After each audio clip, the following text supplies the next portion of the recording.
তুমি মানুষ দিয়া মানুষ বানাও, মানুষ দিয়া মানুষ বানাও, তুমি থাকো কোন জায়গায়? আল্লাহ তোমায় খুঁজতে যাইয়া পইরা গেলাম বিষম দায়। আল্লাহ তোমায় খুঁজতে যাইয়া পড়ে গেলাম বিষম দায়।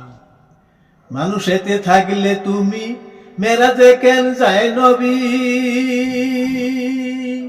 নবীর মাঝে থাকলে তুমি দিদার পাইল কোন নবী? তুমি আদম সুরত করছো দাবি, আদম সুরত করছো দাবি, তাও দেখি নবীজির গায়। আল্লাহ তোমায় খুঁজতে যাইয়া পইরা গেলাম বিষম দায়। আল্লাহ তোমায় খুঁজতে যাইয়া পড়ে গেলাম বিষম দায়।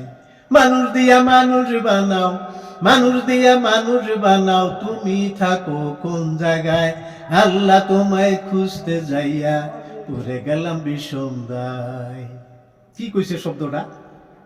যেমন আল্লাহ মানুষ দিয়া মানুষ বানায়, এটা সত্য। তারপরে মানুষেতে থাকলে তুমি মেরাজে কেন যায় নবী? কথাটা দেখেন, কুলবে মুমিন আরশি আল্লাহ, এই কথাটা কোরআন শরীফের মধ্যে আছে।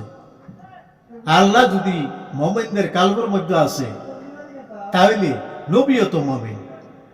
নবীর মাঝে যদি আল্লাহ আছে, তা হইলে নবী আবার আরশে দিদার করার জন্য, মেরাজ করার জন্য, সাক্ষাৎ করার জন্য কোন আল্লাহর কাছে গেলেন? এই কথাটাই বলছে। তারপরে নবীর মাঝে আল্লাহ আছেন, যদি নবীর মাঝে আল্লাহ আছেন, তাহলে এই নবীর দিদার কোন কোন নবী পাইল? এই কথাটা বলছে। তারপরে উনার নিজের স্বরূপটা আদম স্বরূপ, এই কথাটা সত্য। যদি নিজের স্বরূপটা আদম স্বরূপ হয়, তাহলে নবীর মাঝেও তো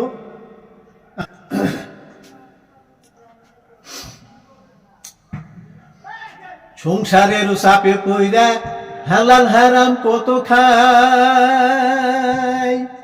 আমার মাঝে থাকলে তুমিও তো খাইছো তাই। সংসারের চাপে পইরা হালাল হারাম কত খাই। আমার মাঝে থাকলে তুমিও তো খাইছো তাই। দয়াল আমি যদি দোজকে যাই, আমি যদি দোজকে যাই, তুমি থাকবা কোন জায়গায়? আল্লাহ তোমায় খুঁজতে যাইয়া পইরা গেলাম বিষম দায়। আল্লাহ তোমায় খুঁজতে যাইয়া পড়ে গেলাম বিষম দায়। কথাটা তো হয়, মানুষ যারা সংসার করে, তারা কোনোবা সময় কোনো ক্ষেত্র নিয়ে, কোনো কারণে হয়তো কিছু হালাল হারাম খেয়ে ফেলে দেয়।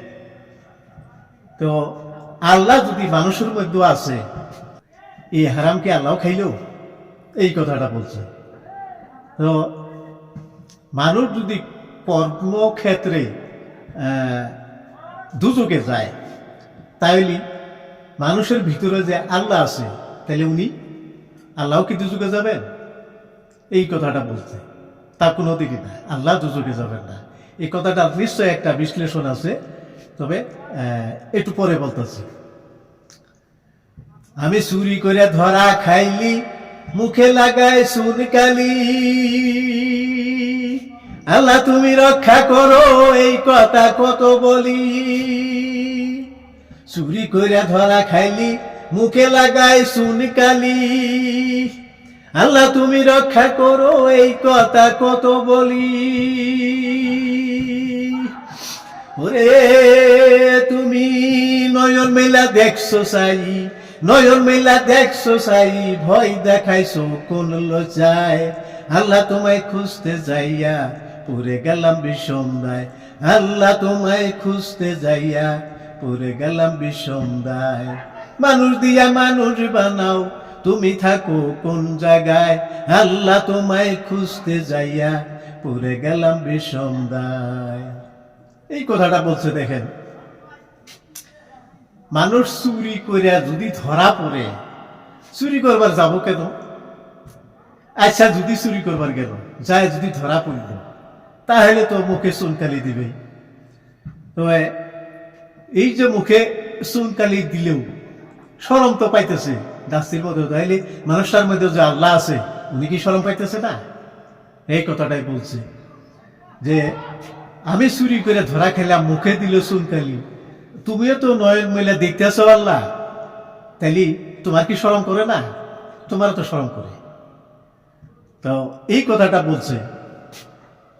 শেষ পয়েটা দেখেন আল্লাহ তাআলা কি কইছে, ইসরাইল শাহ কি কইছে, যেমন ওরে হাসানে কয় ঘোর বিপদে আমি যারে সামনে পাই, সেই তো আমার পরম বন্ধু, তার চরণে শের ঝুকাই। হাসানে কয় ঘোর বিপদে আমি যারে সামনে পাই, সে তো আমার পরম বন্ধু, তার চরণে শের ঝুকাই। আমি নাম বলিতে ভয় নাহি পাই, নাম বলিতে ভয় নাহি পাই, সে তো আমার মুর্শিদ চান। আল্লাহ তোমায় খুঁজতে যাইয়া পইরা গেলাম বিষম দায়, আল্লাহ তোমায় খুঁজতে যাইয়া পড়ে গেলাম বিষম দায়। তুমি মানুষ দিয়া মানুষ বানাও, মানুষ দিয়া মানুষ বানাও, তুমি থাকো কোন জায়গায়, আল্লাহ তোমায় খুঁজতে যাইয়া পড়ে গেলাম বিষম দায়, আল্লাহ তোমায় খুঁজতে যাইয়া পড়ে গেলাম বিষম দায়। ইসরাইল শাহ কইছে যে আমি যদি কোনো মহাবিপদে পড়ি, তাহলে এই বিপদের সময় আমি যদি আমার একটা বন্ধু মানুষ যদি আমাকে ওই সময় সহায় করবার আসে বা ওই বিপদ থেকে আমাকে উদ্ধার করে, তাহলে সেই তো আমার পরম বন্ধু। তাই কইছে যে সেই পরম বন্ধুটা হইল মুর্শিদ। শিষ্য যদি কোনো মহাবিপদে পড়ে, তো মুর্শিদ এসে তাকে এই বিপদের থেকে উদ্ধার করে, যে কোনো প্রকারে হোক উদ্ধার করে। তাই ইসরাইল শাহ কইল যে মহাবন্ধু হলো আমার মুর্শিদ, আমি তার চরণে সের ঝুঁকাই। তাহলে এই যে আমার মুর্শিদ আমাকে উদ্ধার করল, ইনি যে আমার মুর্শিদ, আমি ইনার নাম পরিচয় দিতে আমার আর শরম নাই, আমার আর ভুল হয় না। কাজে উনি আমার মুর্শিদ। তো মুর্শিদের চরণে সবসময় আমার নতশির, আমি মুর্শিদের গোলাম।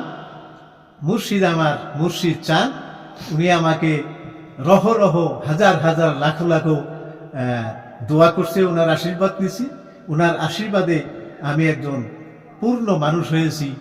তো এই গানটা যে আপনারা শুনলেন, এই গানের বিশ্লেষণ করবার গেলে তো আরো বহুত কথা আছে, কিন্তু সারমর্মখানি সংক্ষেপে কিছু আলোচনা করলাম। তাই ভুল ত্রুটি ক্ষমা করবেন। আর গান যদি শোনার ইচ্ছা আছে তাহলে একটা ফোন নাম্বার দেওয়া হবো, এই নাম্বারে আপনারা কল করবেন, গান নতুন নতুন গান শুনতে পারবেন।